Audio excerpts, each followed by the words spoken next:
সুগন্ধি লাগাতে আমি পছন্দ করি। বিশ্বনবীরে কেউ সুগন্ধি হাদিয়া দিছে, বিশ্বনবী নেয় নাই, এরকম কোন ঘটনা ঘটে নাই। আল্লাহু আকবার। আবার বিশ্বনবী বলতেন আরবাউন মিন সুনানিল মুরসালিন, 4টা সুন্নাত সব নবীদের সুন্নাত। 1 নম্বরে আল হায়া মানে লজ্জা। আরেক বর্ণনা এসেছে আল খিতান মানে সুন্নাতে খাতনা, এটা সব নবীদের ছিল। আর সেওয়াক, সব নবীরা মেসওয়াক করেছেন।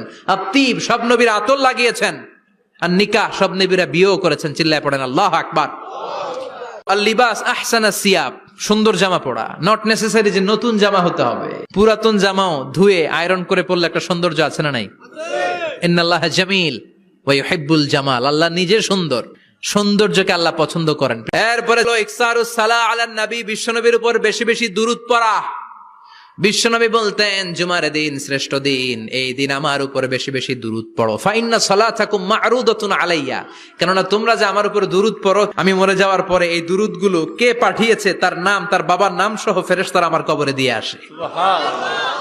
সাহাবারা বললেন ইয়া রাসূলুল্লাহ কাইফা সালাতুনা মা'রুদাতুন আলাইক, আপনি মরে যাওয়ার পরে আমাদের দুরূদ কেমন করে আপনি দেখবেন? ওয়াকাদ আরিমতা, আপনি তো পচে গলে মাটির সাথে মিশে যাবেন। বিশ্বনবী বলেন ইন্নাল্লাহা হাররামা আলাল আরদি আন তাকুলা আজসাদাল আম্বিয়া, নবীদের লাশকে খেয়ে ফেলা, নবীদের লাশকে